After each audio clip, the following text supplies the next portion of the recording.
بسم الله الرحمن الرحیم. قدرمن و عزتمن، مخکینی درس په آخر کې ما ویلي وو چې د دغې مصیبتونو، دردونو، غمونو، مرضونو، مشکلاتو چې په مسلمانانو باندې راځي، دې کې څه حکمتونه دي، دې کې څه فایدې دي. نو په دې کې اول حکمت او فایده دا ده چې الله تعالی دا مسلمان راګرځوي دغې مصیبت او درد او د مریضۍ په وجه له دغې ګناهونو څخه چې الله تعالی د مصیبتونه، د دردونه، مرضونه پرې راوړي، دغې دپارې راوړي چې د خپلو ګناهونو ته یې متوجه کړي او د دغې خپلو ګناهونو نه یې راوګرځوي. اوس د دغې مصیبتونو، دردونو، دا غمونه، دا مریضیانې چې په مسلمانانو راځي، نو دې کې حکمت دا شو چې موږ راوګرځېږو د دغې ګناهونو نه، موږ بیدار شو د دې غفلت نه. نو اوس د دې علاج څه دی چې موږ کې دغه ګناهونه دي، دغې ګناهونو په وجه په موږ ته دغه مصیبتونه رسېږي. علاج یې څه دی؟ اول علاج یې دی توبه کول. توبه دا نه ده چې خلک په خولې وایي که نه چې توبه توبه، نه نه نه، توبه دې ته ویلی شي په شریعت کې او په اسلام کې چې کومه ګناه کوم انسان کړې په هغې په زړه کې پښیمانه شي. یو. دویم دا دی چې په زړه کې قصد وکړي چې دا به زړه کې دا قصد وکړي چې دا به بیا نه کوم، دا به بیا نه کوم. دریم دا دی چې په عمل کې دا ګناهونه پرېږدي. څلورم دا دی چې د الله نه مغفرت وغواړي د دغې تېرې ګناه، دغې ته توبه وایي. نو د دغې مرضونو د خلاصېدلو او د دغې مصیبتونو د خلاصېدلو علاج څه شو؟ یو، توبه کول. دویم علاج څه دی؟ حکومتي سطحه باندې او په انفرادي سطحه په شریعت باندې فیصلې کول. په شریعت باندې فیصلې کول. دریم علاج یې څه دی؟ د ظلم کولو نه، که په حکومتي سطحه وي او که په انفرادي سطحه وي، لاس نیول او بې انصافي بندول، بې عدالتي. څلورم علاج یې څه دی؟ څلورم علاج صداقات کول. صداقات د انسان د خپل طاقت په اندازه، که یو سړي 10 روپۍ وسه کي، که یو سړي 100 روپۍ وسه کي، که یو سړي 1000 روپۍ وسه کي، که یو سړي 1 لاک روپۍ وسه کي، او که یو سړي 1 میلیون روپۍ وسه کي. روزانه جمعه کې، میاشت کې، نو ډېر صداقات کول. څلورم علاج یې ګوره دا دی. دویم حکمت و فایده په دغې مصیبتونو، غمونو، دردونو، مرضونو کې راتللو کې په مسلمان دویمه فایده کې څه ده؟ دویم حکمت څه دی؟ د مسلمانانو او د مؤمنانو پاکول. چې مسلمانان او مؤمنان الله تعالی پاکوي په دې سره د څه شي نه؟ دغه مخکینی ګناهونه چې ما ذکر کړه چې هغې نه یې پرې پاکوي. دلیل یې څه دی؟ عن ابي هريره رضي الله عنه قال قال رسول الله صلى الله عليه وسلم ما يزال البلاء بالمؤمن. پیغمبر علیه السلام فرمایلی همیشه وي مصیبتونه، غمونه، مرضونه، امتحانونه بالمؤمن والمؤمنه، په مؤمن سړي او په مؤمنې ښځې، فی نفسه د ده په بدن کې، و ولده او د ده په اولاد کې و ماله د ده په مال کې چې کاروبار یې سر نه نسي تاوان کې کوي.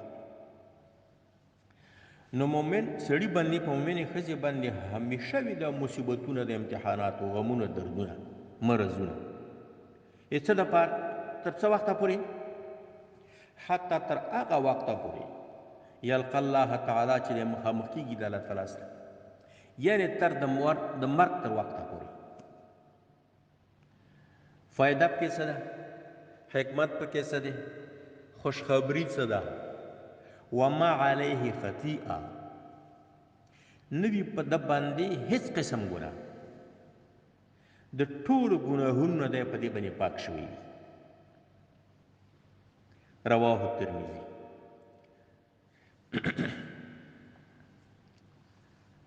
دریم حکمت فایده په مرضونو مصیبتونو غمونو دردونو کې راتللو کې وچتول د درجې چې الله تعالی د دغه انسان د دغه مسلمان درجه وچتي په دې مصیبتونو غمونو دردونو سره دا به څه رقم انسانان دي چې الله تعالی په دغه مرض سره د درجه وچتوي. هغه یو نبیان دي انبیا علیهم السلام دي چې د ګناه نه پاک دي. نو بیا نو د ګناه پاکولو ته څه حاجت دی. دارنګې په امت کې صالحان دي چې هغوی د قرآن و سنت علم پوره ورسره دی او پوره عمل یې پرې کړی او په پوره اخلاص سره بغیر د ریا نو دم د ګناه نه پاک دی. نو بیا د ګناه پاکولو ته څه حاجت دی. نو انبیا علیهم السلام ته او دغسې لویو صالحانو ته چې الله تعالی مرضونه دردونه مصیبتونه راوړي د ده په مال کې د ده په ځان کې د ده په اولاد کې نو مقصد یې څه دی د درجې اوچتول. عبدالله ابن مسعود رضی الله عنه قال فقال رسول الله صلی الله علیه وسلم اجل انی اوعک کما یوعک رجلان منکم فقلت ان لك اجرین فقال رسول الله صلی الله علیه وسلم اجل رواه البخاری و مسلم. دا لوی حدیث دی.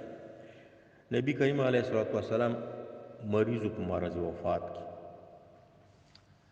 بیمار ابن مسعود صاحب فرمایي چې زه ورغلم چې د لاس مې خپل لاس کې ونیو نو ډېر سخت ګرم و ډېر سخت. نو دی وایي چې ما رسول الله سلام ته ووایي چې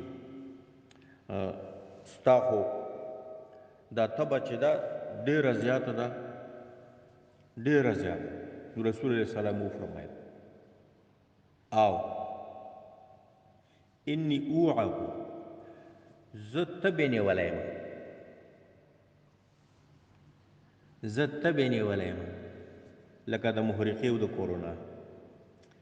انی اوعک زه تبې نیولی یم کما یوعک لکه څه رقم چې تبې نیولی وي رجلان دوه سړي منکم د ستاسو لکه ستاسو کې چې د دوو سړی د تبې څومره درد وي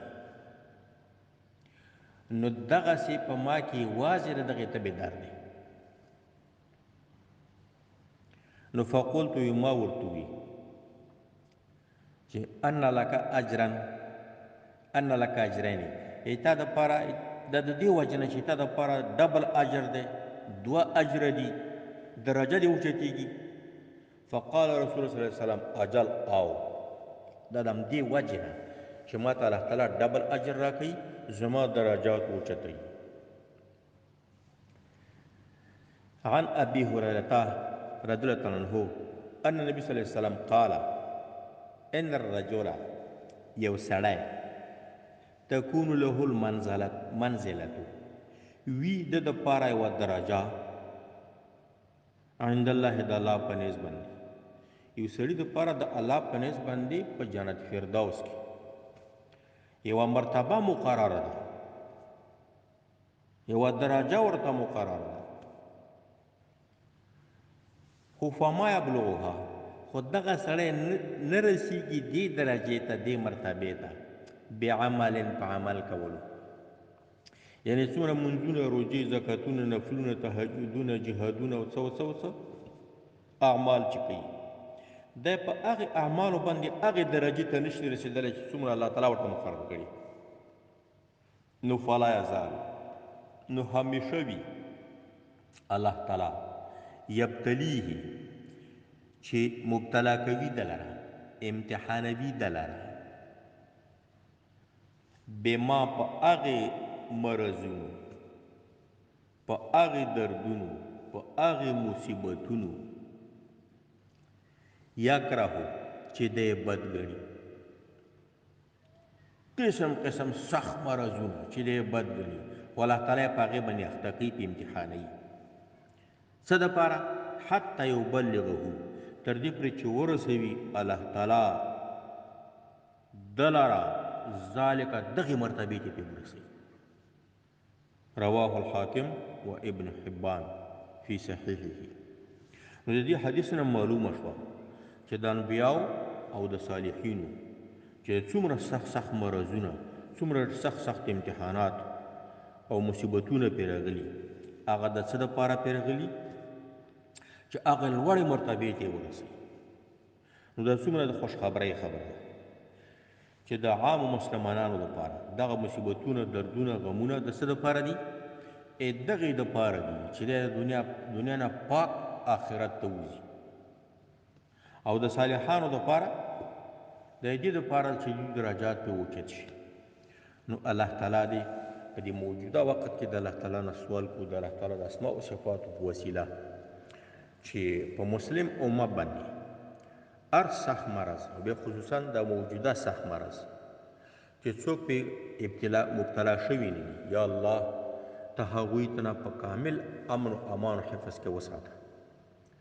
او چې څوک پې اخته دي او څوک په دغې مرض باندې هغه شوي، مبتلا شوي، یا الله ته هغوی ته کامله شفا او عاجله ورکړه او صبر ورکړه او دغه تطهیر و پاکوالی نصیب کا د ګناهونو نه، او دغه توبه یې نصیب کا د ګناهونو نه، او د صالحانو درجات پې اوچت کا.